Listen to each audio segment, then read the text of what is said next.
गणेशाय नमः। ओम श्री जगदम्बिकाय नमः। श्रीमद् देवी भागवत स्कंद 9 अध्याय 2। परब्रह्म श्री कृष्ण और श्री राधा से प्रकट चिन्मय देवी और देवताओं के चरित्र। नारद जी ने कहा, प्रभो, देवियों के संपूर्ण चरित्र को मैंने संक्षेप से सुन लिया। सम्यक प्रकार से बोध होने के लिए पुनः विस्तार पूर्वक वर्णन करने की कृपा कीजिए।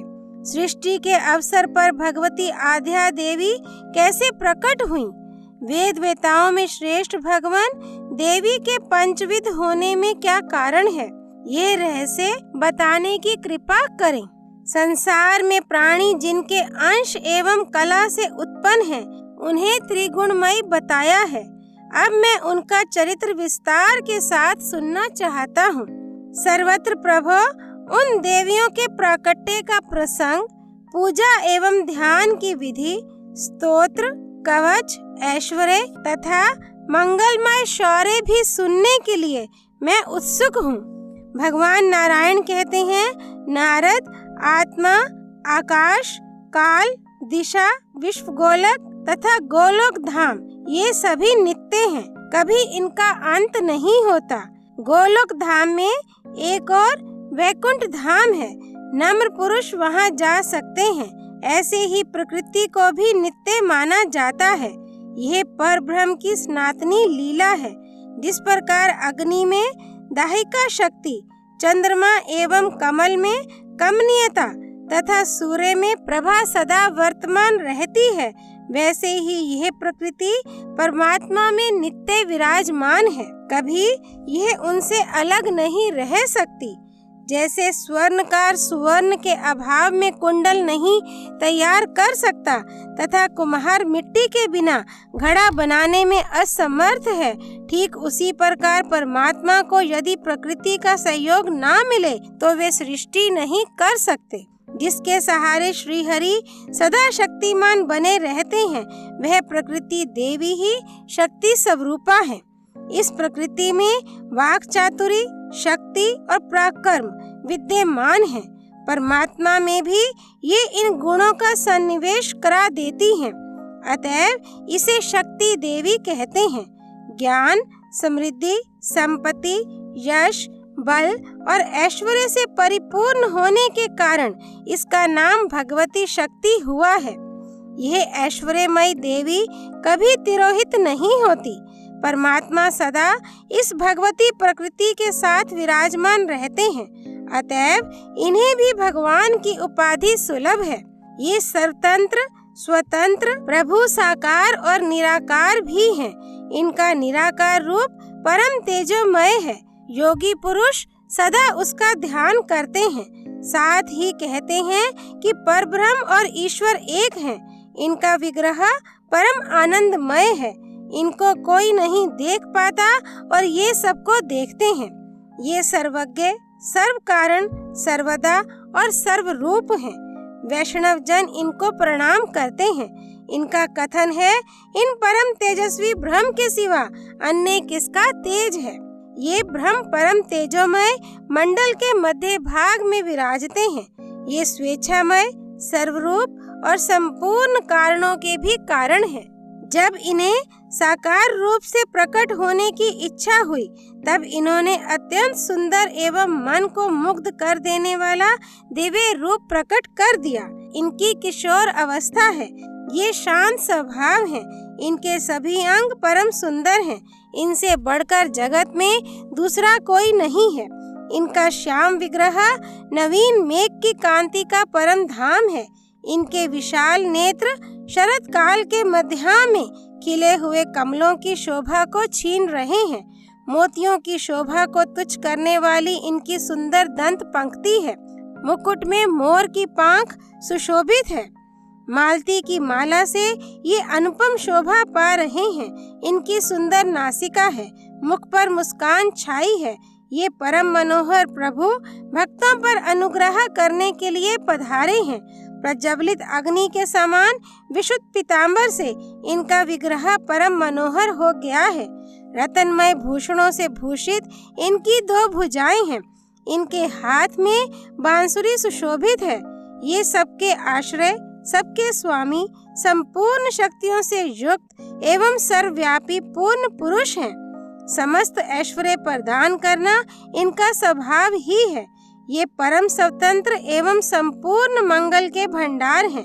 इन्हें सिद्धि, सिद्धेश, सिद्धिकारक तथा परिपूर्णतम ब्रह्म कहा जाता है। इन देवादिदेव सनातन प्रभु का वैष्णव पुरुष निरंतर ध्यान करते हैं।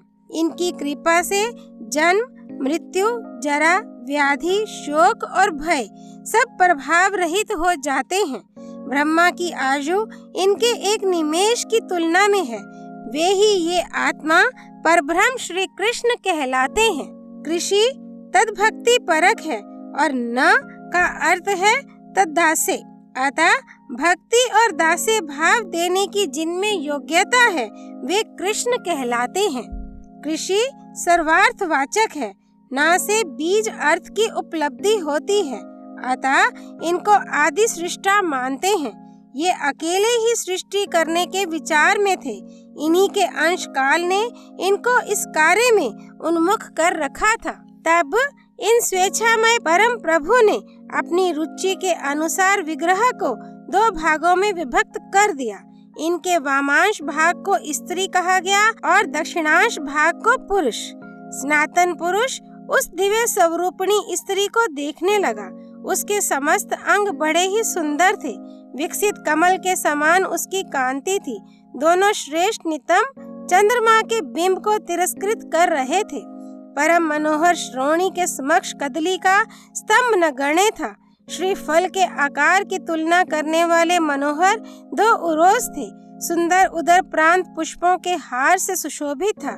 क्षीण कटि देश प्रभु के मन को मुग्ध कर रहा था। उस असीम सुंदरी देवी ने दिव्य स्वरूप धारण कर रखा था। मुस्कुराती हुई वह बंकिम भंगियों से प्रभु की ओर ताक रही थी। उसने विशुद्ध वस्त्र पहन रखे थे। रत्नमय दिव्य आभूषण उसके शरीर की शोभा बढ़ा रहे थे। वह अपनी चकोरी रूपी चक्षुओं के द्वारा श्री कृष्ण के श्रीमुख चंद्र का निरंतर हर्ष पूर्वक पान कर रही थी। श्री कृष्ण का मुखमंडल इतना सुंदर था कि उसके सामने करोड़ों चंद्रमा भी नगण्य थे। उस देवी के ललाट के ऊपरी भाग में कस्तूरी की बिंदी थी। नीचे चंदन की छोटी छोटी बिंदियां थीं। साथ ही मध्य ललाट में सिंदूर की बिंदी भी शोभा पा रही थी। प्रेमी जन के चित्त को आकर्षित करने वाली उस देवी के केश घुंघराले थे। मालती के पुष्पों का सुंदर हार उसे सुशोभित कर रहा था। करोड़ों चंद्रमाओं की प्रभा से सुप्रकाशित परिपूर्ण शोभा से इस देवी का श्री विग्रह संपन्न था। यह अपनी चाल से राजहंस एवं गजराज के गर्व को नष्ट कर रही थी। श्री कृष्ण परम रसिक एवं रास के स्वामी हैं। उस देवी को देखकर रास के उल्लास में उल्लसित हो वे उसके साथ रास मंडल में पधारे। रास आरंभ हो गया। अनेक प्रकार की सजावट हो रही थी, मानो स्वयं श्रृंगार ही मूर्तिमान होकर उपस्थित हो। ब्रह्मा के पूरे 1 दिन तक सुख संभोग होता रहा। तत्पश्चात जगत पिता श्री कृष्ण को कुछ श्रम आ गया। उत्तम व्रत का पालन करने वाले नारद रास क्रीड़ा हो जाने पर श्रमित हो जाने के कारण अथवा श्री कृष्ण के असह तेज से उस देवी के शरीर से दिव्य प्रस्वेद बह चला। उस समय जो श्रम जल था वह समस्त विश्व गोलक बन गया, निश्वास वायु रूप में परिणत हो गया, जिसके आश्रय से सारा जगत वर्तमान है। संसार में जितने सजीव प्राणी हैं, उन सब के भीतर इस वायु का निवास है। फिर वायु मूर्तिमान हो गया।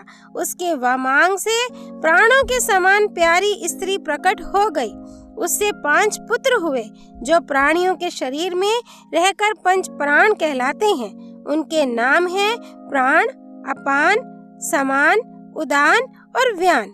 यूं 5 वायु और उनके पुत्र 5 प्राण हुए। पसीने के रूप में जो जल बहा था वही जल के अधिष्ठाता देव वरुण हो गए। वरुण के बाएं अंग से उनकी पत्नी प्रकट हो आईं।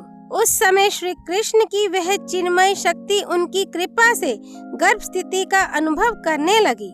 100 मनवंतर तक ब्रह्म तेज से उसका शरीर देदीप्यमान रहा। श्री कृष्ण के प्राणों पर उस देवी का अधिकार था। श्री कृष्ण प्राणों से भी बढ़कर उससे प्यार करते थे। वह सदा उनके साथ रहती थी। श्री कृष्ण का वक्षस्थल ही उसका स्थान था। 100 मनवंतर का समय व्यतीत हो जाने पर उसने एक सुवर्ण के समान प्रकाशमान बालक उत्पन्न किया।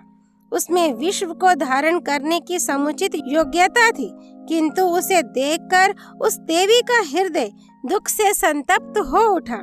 उसने उस बालक को ब्रह्मांड गोलक के अथाह जल में छोड़ दिया। इसने बच्चे को त्याग दिया। ये देखकर देवेश्वर श्री कृष्ण ने तुरंत उस देवी से कहा, अरे कोपशीले, तूने ये जो बच्चे का त्याग कर दिया है, ये बड़ा घृणित कर्म है। इसके फलस्वरूप तू आज से संतानहीना हो जा। ये बिल्कुल निश्चित है। यही नहीं, किंतु तेरे अंश से जो जो दिव्य स्त्रियां होंगी, वे सभी तेरे समान ही नूतन तारुण्य से संपन्न रहने पर भी संतान का मुख नहीं देख सकेंगी। इतने में उस देवी की जीभ के अग्रभाग से सहसा एक परम मनोहर कन्या प्रकट हो गई। उसके शरीर का वर्ण शुक्ल था। वह श्वेत वर्ण का ही वस्त्र धारण किए हुए थी। उसके दोनों हाथ वीणा और पुस्तक से सुशोभित थे। संपूर्ण शास्त्रों की वह अधिष्ठात्री देवी रत्न में आभूषणों से विभूषित थी। तदनंतर कुछ समय व्यतीत हो जाने के पश्चात वह मूल प्रकृति देवी 2 रूपों में प्रकट हुई। आधे वाम अंग से कमला का प्रादुर्भाव हुआ और दाहिने से राधिका का। उसी समय श्री कृष्ण भी 2 रूप हो गए। आधे दाहिने अंग से स्वयं द्विभुज विराजमान रहे और बाएं अंग से 4 भुजा वाले विष्णु का आविर्भाव हो गया। तब श्री कृष्ण ने सरस्वती से कहा, देवी, तुम इन विष्णु की प्रिया बन जाओ। माननी राधा यहाँ रहेंगी। तुम्हारा परम कल्याण होगा। इसी प्रकार संतुष्ट होकर श्री कृष्ण ने लक्ष्मी को नारायण की सेवा में उपस्थित होने की आज्ञा प्रदान की। फिर तो जगत की व्यवस्था में तत्पर रहने वाले श्री विष्णु उन सरस्वती और लक्ष्मी देवियों के साथ वैकुंठ पधारे। मूल प्रकृति रूपा राधा के अंश से प्रकट होने के कारण वे देवियां भी संतान प्रसव करने में असमर्थ रहीं। फिर नारायण के अंग से 4 भुजा वाले अनेक पार्षद उत्पन्न हुए। सभी पार्षद गुण, तेज, रूप और अवस्था में श्री हरि के समान थे।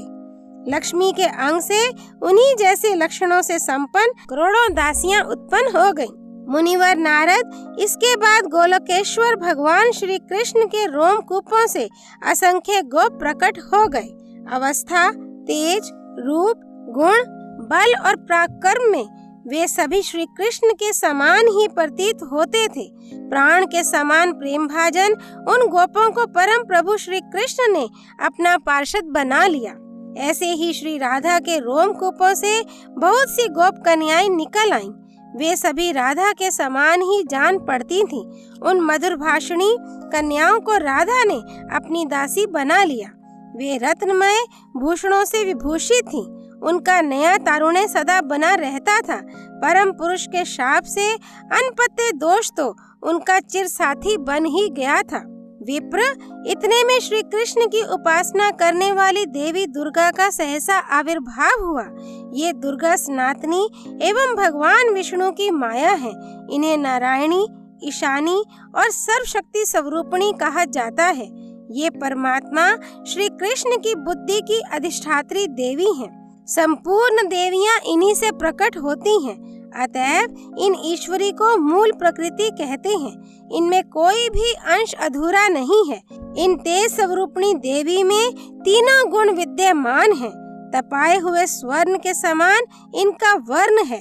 ये ऐसी प्रतिभा वाली हैं मानो करोड़ों सूर्य चमक रहे हों। इनके मुख पर मंद मंद मुस्कुराहट छाई रहती है। ये हजारों भुजाओं से सुशोभित हैं। अनेक प्रकार के अस्त्र और शस्त्रों को हाथ में लिए रहती हैं। इनके 3 नेत्र हैं। ये विशुद्ध वस्त्र धारण किए हुए हैं। रत्न निर्मित भूषण इनकी शोभा बढ़ा रहे हैं। संपूर्ण स्त्रियां इनके अंश की कला से उत्पन्न हैं। इनकी माया जगत के समस्त प्राणियों को मोहित करने में समर्थ है। गृहस्थ कामी पुरुषों को ये संपूर्ण ऐश्वर्य प्रदान करती हैं। इनकी कृपा से भगवान श्री कृष्ण में भक्ति उत्पन्न होती है। विष्णु के उपासकों के लिए ये भगवती वैष्णवी हैं। मुमुक्षु जनों को मुक्ति प्रदान करना और सुख चाहने वालों को सुखी बनाना इनका स्वभाव है। स्वर्ग में स्वर्ग लक्ष्मी और गृहस्थों के घर गृह लक्ष्मी के रूप में ये विराजती हैं। तपस्वियों के पास तपस्या रूप से, राजाओं के यहाँ श्री रूप से, अग्नि में दाहिका रूप से, सूर्य में प्रभा रूप से तथा चंद्रमा एवं कमल में शोभा रूप से इन्हीं की शक्ति शोभा पा रही है। सर्वशक्ति स्वरूपा ये देवी परमात्मा श्री कृष्ण के पास विराजमान रहती हैं। इनका सहयोग पाकर आत्मा में कुछ करने की योग्यता प्राप्त होती है। इन्हीं से जगत शक्तिमान माना जाता है। इनके बिना प्राणी जीते हुए भी मृतक के समान है। नारद, ये सनातनी देवी संसार रूपी वृक्ष के लिए बीज स्वरूपा है। स्थिति, बुद्धि, फल, शुद्धा, पिपासा, दया, निद्रा, तंद्रा, क्षमा, मति, शांति, लज्जा, तुष्टि, पुष्टि, भ्रांति और कांति आदि सभी इन दुर्गा के ही रूप हैं। ये देवी सर्वेश श्री कृष्ण की स्तुति करके उनके सामने विराजमान हुई। राधिकेश्वर श्री कृष्ण ने इन्हें एक रत्नमय सिंहासन प्रदान किया। महामुने, इतने में चतुर्मुख ब्रह्मा अपनी शक्ति के साथ वहां पधारे। विष्णु के नाभि कमल से निकलकर उनका पधारना हुआ था। ज्ञानियों में श्रेष्ठ परम तपस्वी श्रीमान ब्रह्मा अपने हाथ में कमंडलू लिए हुए थे। ब्रह्म तेज से उनका शरीर दीप्यमान हो रहा था। अपने चारों मुखों से वे भगवान श्री कृष्ण की स्तुति करने लगे। उस समय सैकड़ों चंद्रमाओं के समान प्रभावशाली उनकी परम सुंदरी शक्ति चिन्मय वस्त्र एवं रत्न निर्मित भूषणों से अलंकृत होकर सर्व कारण श्री कृष्ण की स्तुति करके पति देव के साथ श्री कृष्ण के सामने रत्नमय सिंहासन पर प्रसन्नता पूर्वक बैठ गईं। इसी समय भगवान श्री कृष्ण के दो रूप हो गए।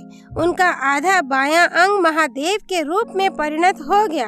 दक्षिण अंग से गोपीपति श्री कृष्ण रह गए। महादेव की कांति ऐसी थी मानो शुद्ध स्फटिक मणि हो। 1 अरब सूर्य के समान वे चमक रहे थे। भुजाएं पट्टिश और त्रिशूल से सुशोभित थीं।